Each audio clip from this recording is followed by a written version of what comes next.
Peekaboo, I see you. Today on the ManSpace.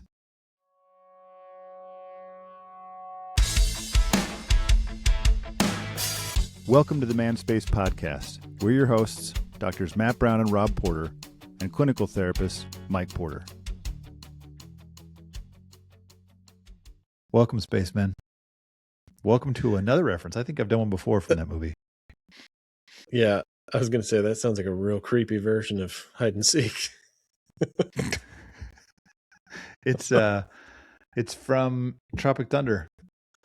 Robert Downey Jr. when he's in the opening scene when they're doing this like huge, he's like walking around shooting everybody. He's like shooting behind his back. He's like, peekaboo, I see you. Dude, he makes that movie so worth it. Who knew? Robert Downey Jr. Dude, last night, since my wife and I are watching Andor. You're still going, huh? It's only 2 seasons, but yes, we're halfway through season 2. Mike, you've seen it, right? No, I've seen the first 2 episodes. Push past those. It really does get good. There's some episodes too where it's like, I don't care about the storyline, move on. Yeah, but that's true of most shows. There's this scene my wife is like, where one of the women, Mon Mothma or whatever her name is, she's in Rogue One, and her daughter's getting married and they're having this reception and she's really nervous about something, and so she starts drinking a whole bunch, like doing shots, and then this like floating orb DJ comes out to DJ the music, and it's like Star Wars techno, like and she gets out there and they keep clipping to other things and it goes back to her like dancing out her emotions, like you can see she's nervous. And my wife goes, she's having a real Jesse Spano moment. I was like, oh yeah, that's what it is. I'm so scared. Have you seen those memes that are like, so glad Jesse Spano warned us about the dangers of caffeine? Is that all it was? It was caffeine pills? Caffeine pills. Yep. Yeah. Oh my god. That's basically taking an encapsulated energy drink. I told you about my caffeine trip, didn't I? Caffeine trip. No. I had a bad trip on caffeine. My cousin, when I was like my first year in college, he came out to visit in like late February, maybe earlier than that.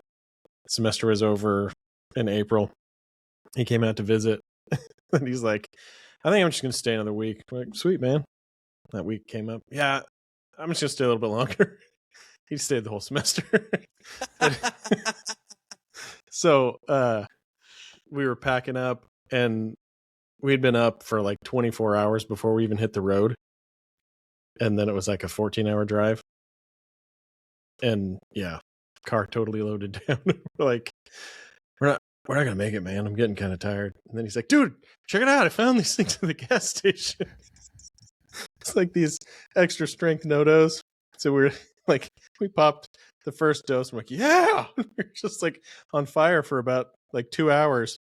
And we're like, yeah, how long do we have to wait to take another one? And kind of went back and forth because I don't think 2 hours was long enough. But we're like, well, we either die driving or take another caffeine pill. So we just popped another one. And then it got down to like, seriously, like every 15 minutes, give me another one, dude. So, and the hard part was we drove to his house and then he had to work. He had like a work shift, like a couple hours after we got home. So he goes to work and I slept. When I woke up, dude, he's like, dude, he comes in, he's like, I took some more just to get through work. He's like, I feel like I'm behind myself. I was like, I know what you mean. Like, I'm not in my body. I'm like behind myself. It was like a day at least of just feeling the weirdest out of body. and then we were fine. But you guys took so much that you actually time traveled just like 5 seconds into the future. Yeah, our bodies did. We're like, slow down. Hold on a second. Jeez. That's funny. I took when we did our band did some shows in California, and so we drove through the night, and I remember taking caffeine pills, and it was the same thing. I was like, I think I already built a tolerance for these. Yeah. Because it's been 20 minutes. I feel like I need another. I think I'm going to take a nap. Felt like these are a scam. Yeah. Whatever. So, men of space. Mike, I was Long I was just going to dramatic get into it. pause. I was going to get into it, and I was like, meh. I was actually, you mentioned the patron saint, and I was like, I wonder if we'll get a last delivery. Speaking of caffeine, I think we need another. It's like when I called for my own encore at our show. One more song, huh? All right. Today we're talking about what men hide or why do they hide? Just Why and how they to hide, stop. right? Because this is something that's been a theme across the space-averse. Right? Yeah. So our goal is, why do men hide? Not necessarily what they hide from. Yeah, what's it look like? Well, maybe what's it look like? Why? And the cost, and then how to stop. Oh. Whew. I guess we start with what's it look like. Yeah. Not it. Do you want me to... well, I think we prefaced at the beginning, hiding isn't like, completely not being yourself anywhere. But it's probably like you're doing fine and doing all the things you're supposed to do, but I'll say there's like a spectrum of processing things internally that you've told yourself aren't really worth voicing to anybody, all the way to like building really rigid compartmentalization in your mind about I can completely block somebody else's feelings, preferences, and whatever out of my mind as soon as they're gone, and like go in a opposite direction that is hurting them, but I don't let myself see that because they're not here. That's kind of like when you get into the extreme ends of this, like with addiction and infidelity and things like that, where you get to a point where like when I've worked with guys going through this, it's like their wives will be asking, like, how can you say you love me and do this? And the answer is, and it's like not a very, like, it's not a satisfying answer because there is no answer to that. It's like, well, technically I can't really say that I have treated you with love while doing this. So you're right, those two, I've broken that. But what happens is I've had to compartmentalize in so many small ways that I've expanded that more and more and more. And now I'm in this like completely separate room with the door closed and I don't even see you. And then I obscure my shame as I kind of come back into my real life. But that's like maybe on the extreme end of hiding. And the other end we're talking where it's like, there are just parts of yourself that you have kind of like a defensive, adaptive response where you say like, I'm fine, or you stay busy, or like some of the things we talked about, deflecting with humor. You become the person that helps everybody, so you never have to like experience whatever discomfort you would have of being helped. Like over explaining things when you're trying to disclose or like confess or take accountability. You look like you're hiding. Well, I'm trying to understand Rob's face when right emotions now. arise. Yeah, what's going on? I feel like he's describing me. Well, I like think this is with humor. I was like, oh crap. But I think this is key though, because if we say this is like a black or white thing where using humor is always a bad thing or saying Agreed. I'm fine is always a bad thing, I think if that's your default and no other response, then that's a problem. But if you had a stressful day and you want to like watch something and laugh and not think about it, that's coping. That's just decompression. Yeah. My face wasn't necessarily because I deflect with humor. I do, but I don't always. But it was as you kept going with stuff. I was like, yes, check, which it's not. I know that there are. I think this is true for most men. Like because when you're saying, what does it look like? I think, I do think the extreme end, and I don't even know if it's that extreme. Actually, I think most men, you could find a space where they do this, like coping.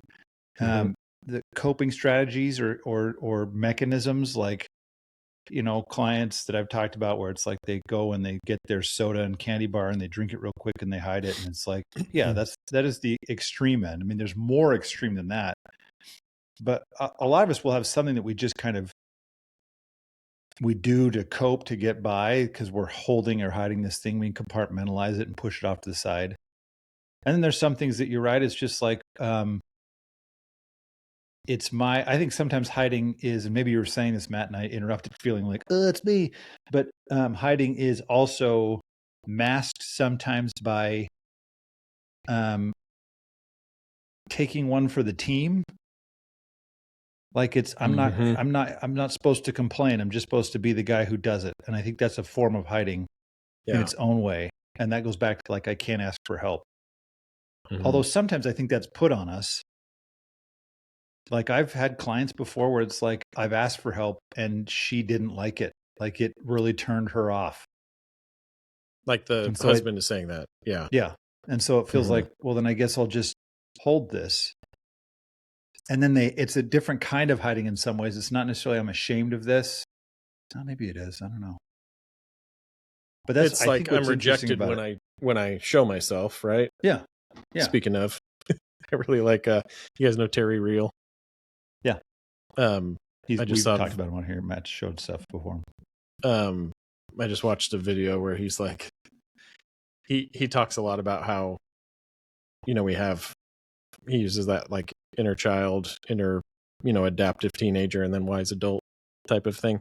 But he's like, I guess he would say this to both partners, but he was talking about men. He's like, you cannot be abandoned by your wife. That's a 6-year-old emotion.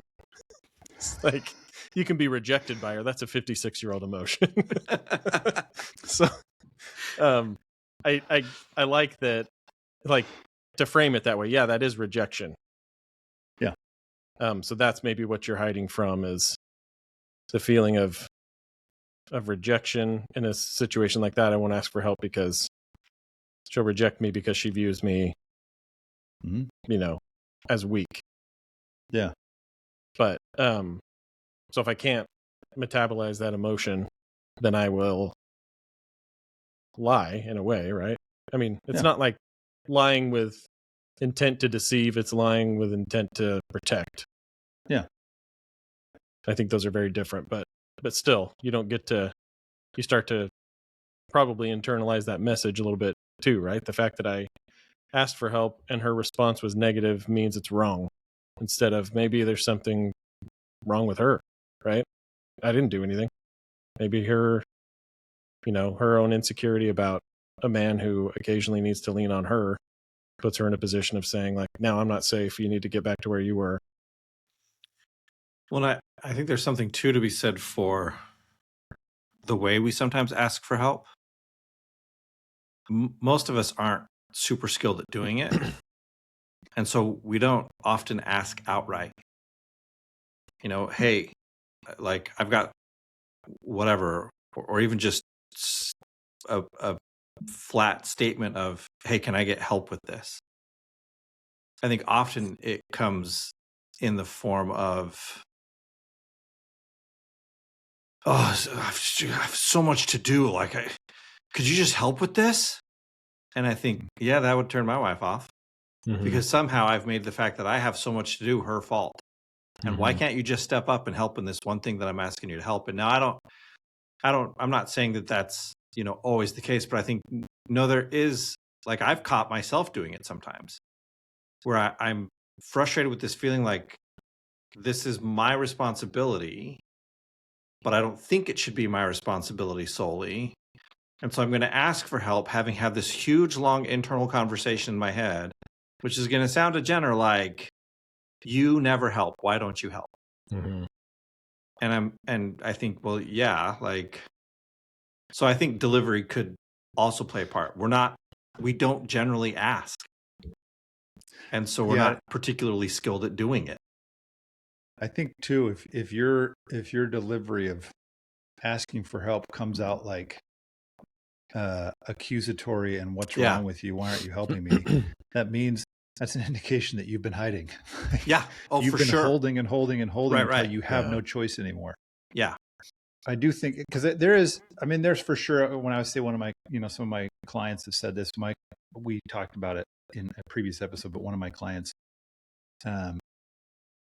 he was the one who said that. I was like, oh, I like that. He's like, yeah, I asked for help and she didn't like it. He's like, I think women want us to show our feelings, but not be weak.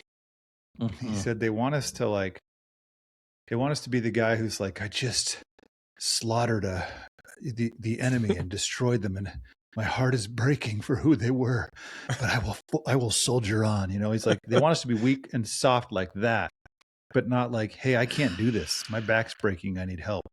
And so I think that's part of why men hide. I think that's just one portion. I do think a ton of men do this hiding, and I think it matters. Like, even as you were saying all this stuff, I've thought, I know I don't use humor as deflection all the time. Sometimes I do. I've also trained myself to use humor as a softening. So I'll use it as a way of like lightening it and then going into it instead. I've had to work on the going into it part, because it used to just be I'd make a joke and then move away from it. But I recognize, for me, it's like, hey, I don't want to hide like this. So I have to figure out how can I can make a joke and then say, okay, here. The hard part is not everyone's always tracking that I'm just softening the room. They're like, geez, Rob, you jerk. Anyway, is there more? Because to me, when I think about hiding, I think the biggest thing I see is either A, you're compartmentalizing it and saying, when things are going, how things are going, you're like, fine. Or B, you are using all sorts of coping mechanisms, like you're withdrawing through video games or through movies or food or soda or candy or drinking or whatever, exercise, or like there's just whatever allows you to not engage. That's a form of like, oh, what am I hiding from? Why am I not bringing this up? Yeah, I think. Well, and then we do end up lying, but usually out of protection. I do think too, like, chances are none of us have one single way of hiding. Yeah. Or one single cause for it. Like, it's one of the things over the years as I've worked with people, particularly surrounding infidelity, right, is they tend to look for that one big reason to kind of explain it all. And I'm like, rarely are you going to find one reason why your spouse decided to go cheat on you. Yeah. It's normally 50 reasons that all piled up and like, well, now I'm going to cheat. Right. And I think, no, the same thing is true. There's a lot of different reasons why we hide. It'll vary moment to moment. It's probably not going to be one big thing. You're probably not going to be able to look at your childhood or one particular interaction with your spouse and say, that's the reason I hide all the time. No, that might be the reason today why you're hiding. Yeah. It's more about, that's the pattern. Yeah. Right. It's more about identifying the pattern that exists. Like, do I hide? Yes. Why? Well, it depends on the day. Today I'm hiding because there's this part of me that I don't think these people are going to accept. So I'm out. Or there's this part of me that bringing it up just brings too much pain. And so I can't talk about it. Yeah. Break away from this idea that it's one thing. Yeah. I feel like as far as pattern goes, it's not usually one thing that you hide from, but there is going to be a pattern in terms of like, it's going to be probably pain, fear, or like shame. Like, yes. If you saw this, you will reject me or abandon me because I'm still 6 internally. 46 in reality. Just kidding. 47, Mike. I know. 46 because I couldn't say 56 because you clearly whatever. You aren't. Mm-hmm. You're turning 49 this year, right? Yeah. Wait, when's your birthday? August 27th. August 27th. You couldn't have timed that for the 250th I know. episode? You mean we couldn't have timed that for the 250th episode? That's a long way. Mine's been established. Hey, could you time it for the 249th? Oh, you're turning 49. No. Wait. You're turning 49 or you're turning 50? He's turning 49. Turning 49. That's what, when you said the 250, I was like, he's not turning 50. I missed that. I like your face. I think maybe a year from when this ends, you should just get back on for one episode and say 50, and that's it. Return of the ManSpace. Mike turns 50. All right, Matt. It's a 10-second episode. What was the celebrating by himself? All said, like, Hey guys, thought we were still doing this. Did we cancel? I've been here every week, guys. What was the second thing we have? What does it look like? Why do they do it? Why? And I think we've talked about that a bit. Yeah.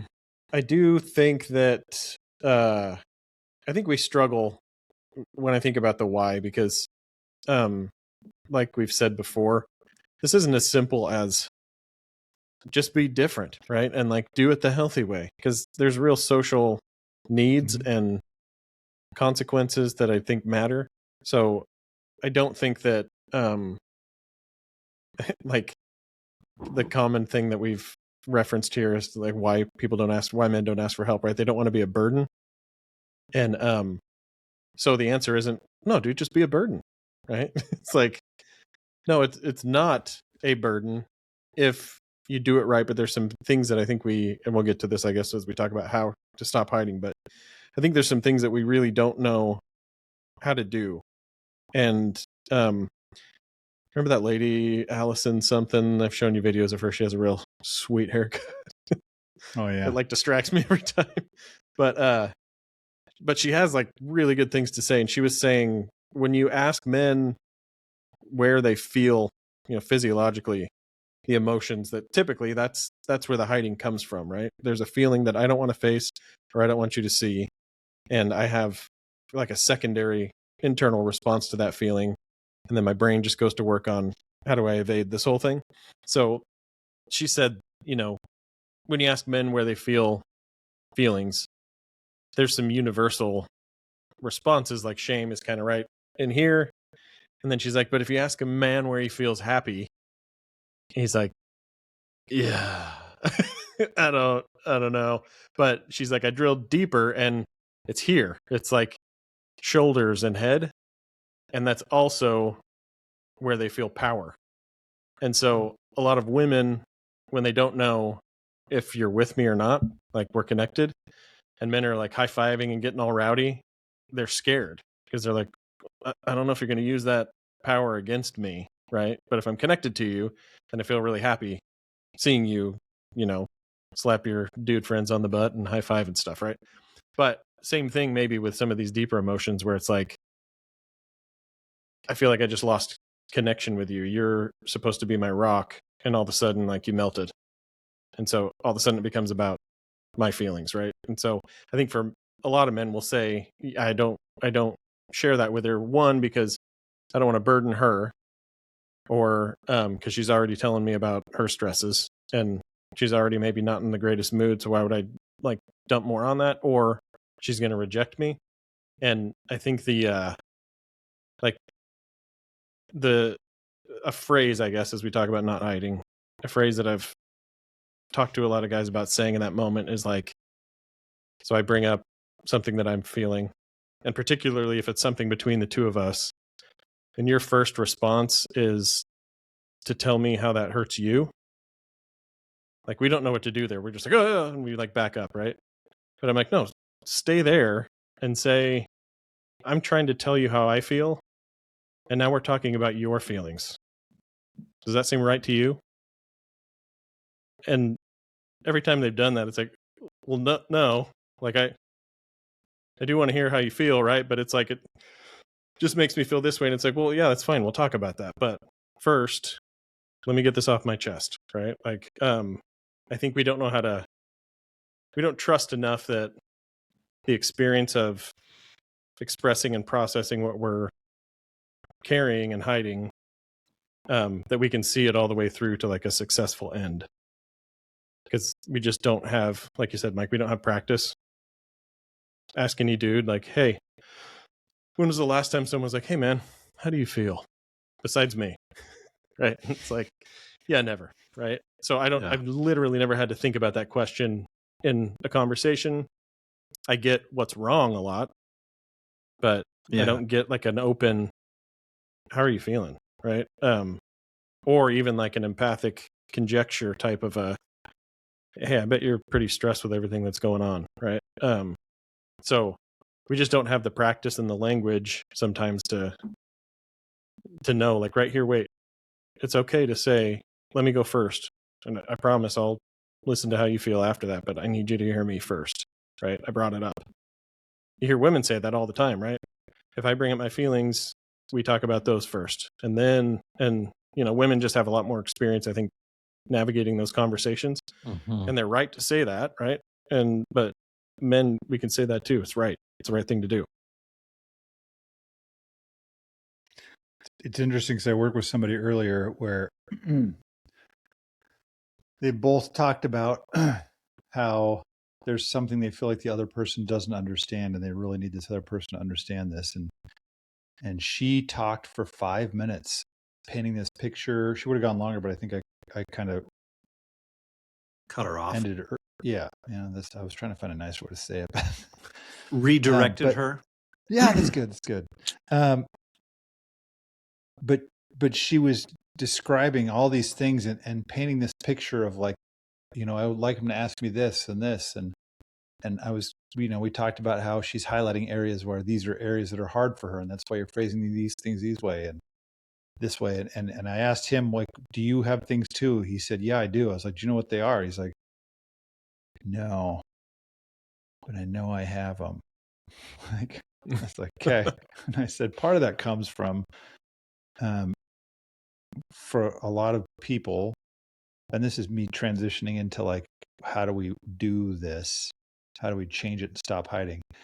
Like when in this dynamic for this couple, his pattern has always been to listen to her feelings and be like, oh yeah. Mm-hmm, mm-hmm. He says a lot of mm-hms, and it's like, okay, that's good. I'm going to need you to change some things up there. That's almost sounding like you're not really listening anymore, but he's done it so long. He actually struggles a little bit with shame. And as he gets stuck in that shame loop, he can't really think anymore about like, hey, this is what's going on. He's thinking through like, this is where I screwed up. And so he doesn't have those pathways in his brain that say, well, just listen to yourself for a second. What is bothering you? Not like, how did you screw up? And I think sometimes that's where this comes from too, is we're trying to do all the right things. And so we just stop listening to ourselves. And then we notice that we're hiding because we're using these mechanisms or coping things or things like that. And so, Matt, when you're saying, just being able to say, I do want to get to your stuff, but I need to express what's going on for me. Mm-hmm. That's not, it's a paraphrase of what you said, but I feel like I've actually been thinking more about myself lately to do this for myself, and encouraging clients to do the same thing is to actually,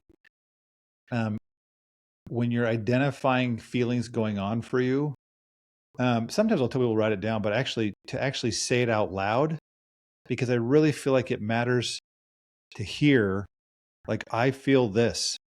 I think it's a way that it externalizes it from us a little bit, and it's not a thing we can easily dismiss because we just heard it. I think that's part of being able to pull it out and say, well, I feel this. This doesn't feel good to me, which makes it easier. I think it's easier to identify, which makes it easier to share, which means you're not going to be hiding as much.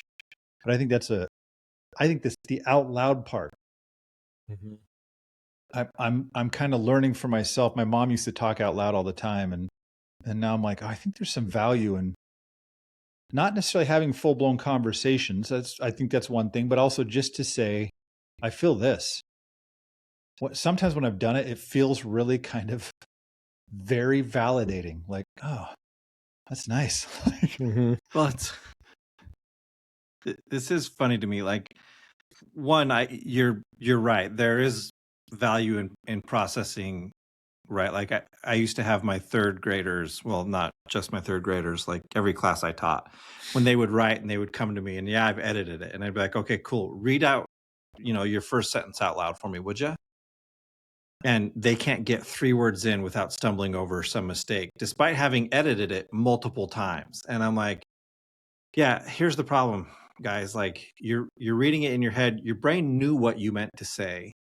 And so your brain is correcting it for you because it knows what it's supposed to say. And our brain actually does this all the time, right? We've all read the paragraphs and whatever where the first and last word or letter of a word are correct. In between, it's complete nonsense. Mm-hmm. But given the context of everything, our brain knows exactly what it's supposed to be.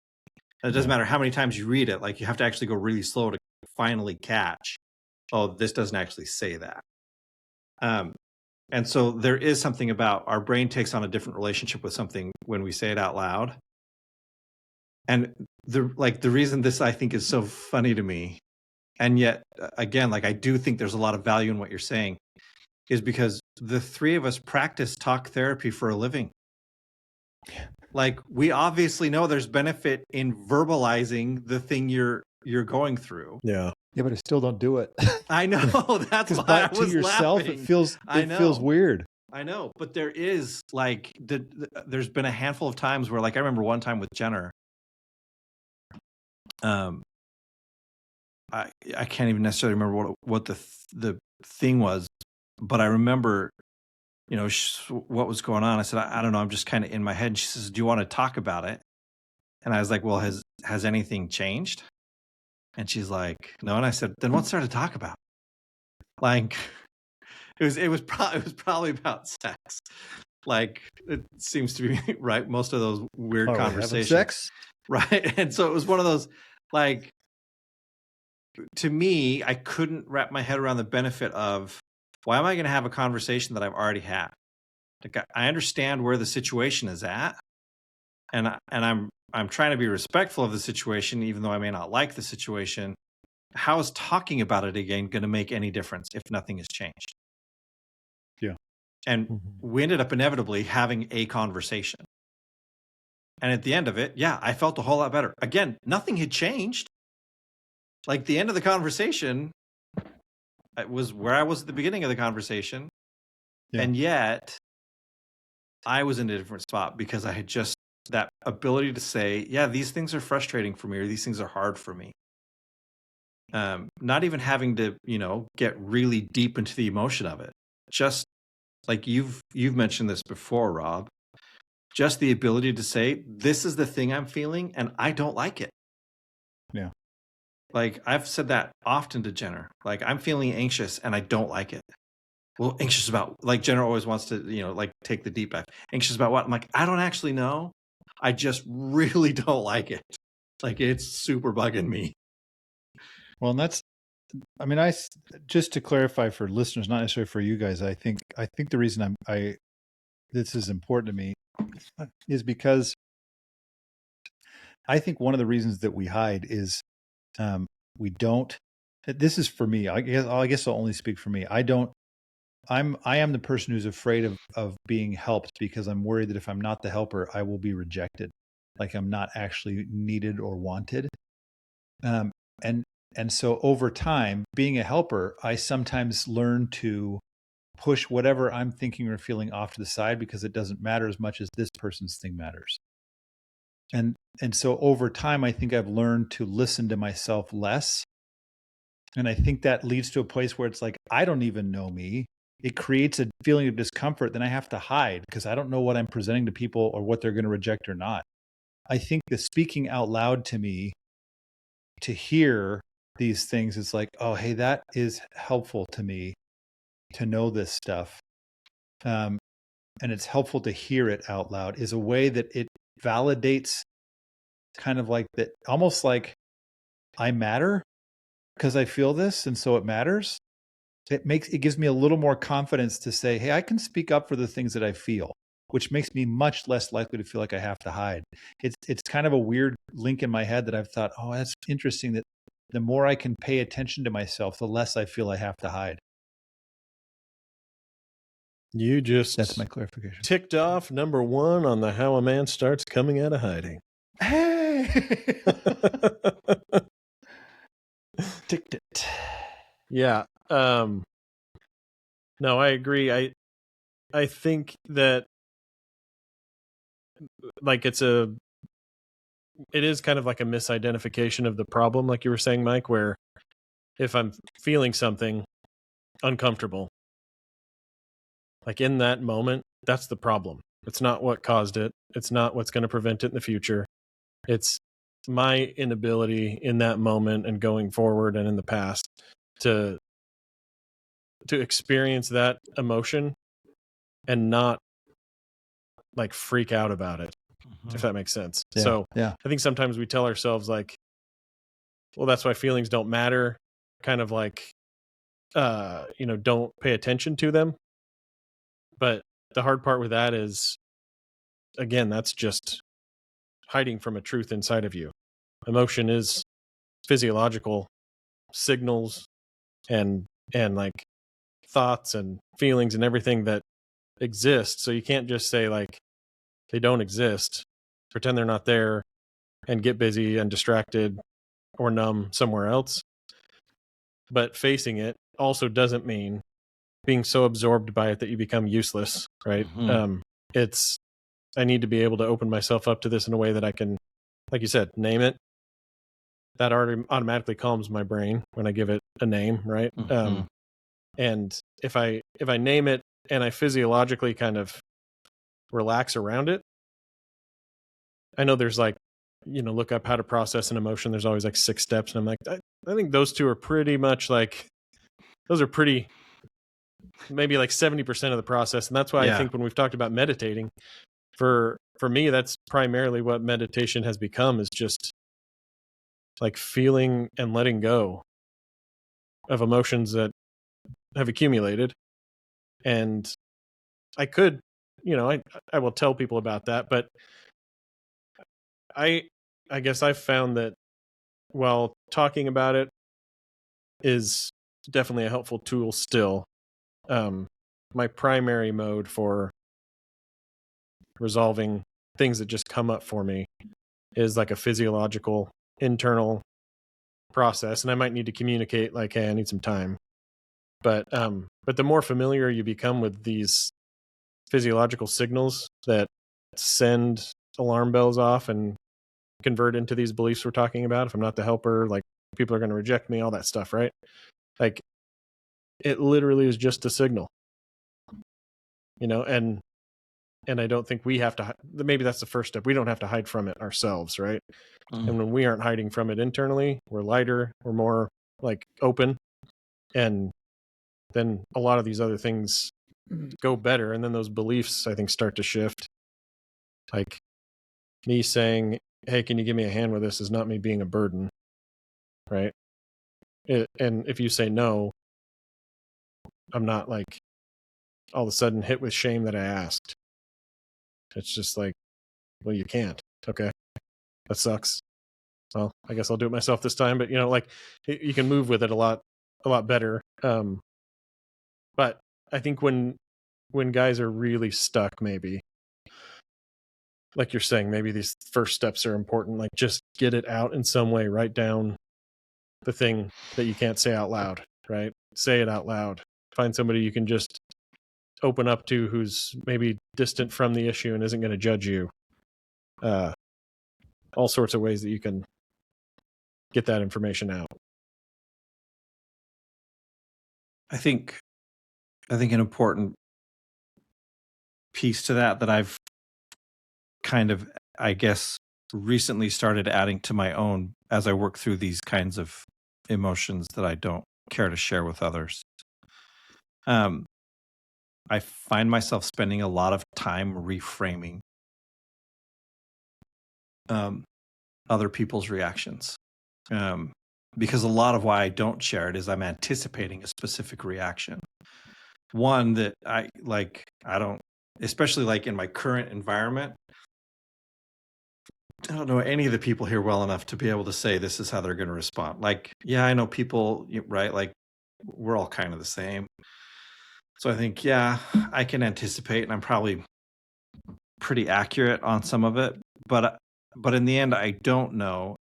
But I think for me, one of the biggest reframes that has become useful is reminding myself that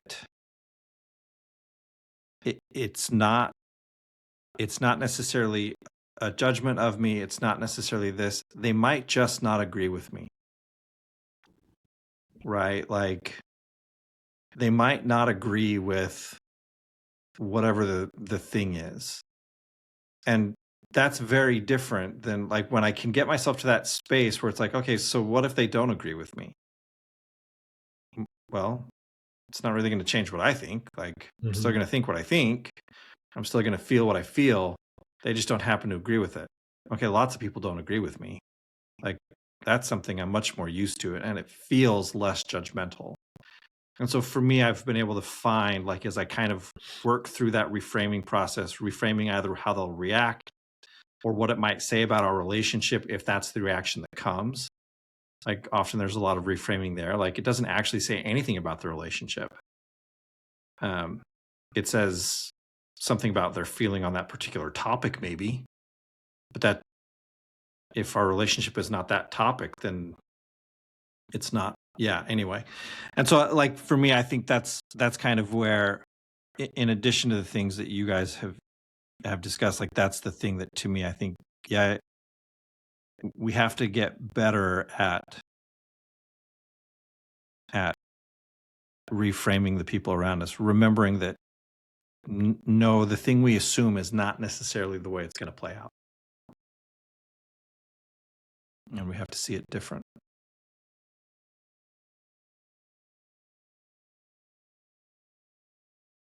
I think we've successfully unhidden. Good.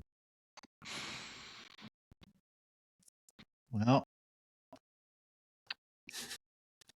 there it is. When we get to our next iteration of this, we should really work on our endings. No, I will comment on this one in particular, though.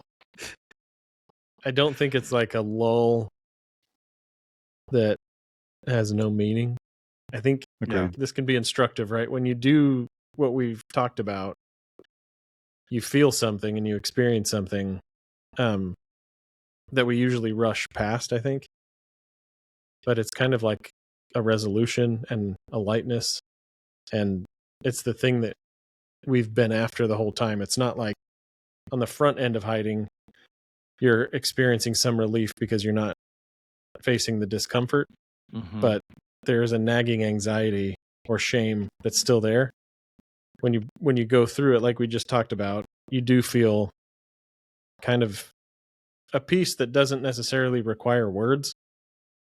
And I think it's important to like pay attention to that and like try to expand that experience as much as you can, because really you can have it anytime you want, but you have to go through this process first. Yeah, I think it's interesting. Usually at the end of these things, when not always, but most of the time when we hit this point where it's like quiet after, it's usually actually me thinking, here's these 3 things that we just went through, and then realizing, we do have people listening to this. Probably shouldn't just have dead space. But I'm actually trying to kind of make things come together. And sometimes maybe it's the sense of peace, Matt, we kind of let things sit for a minute. Like, I think sometimes clients find that weird too when they say something and I'll just kind of sit.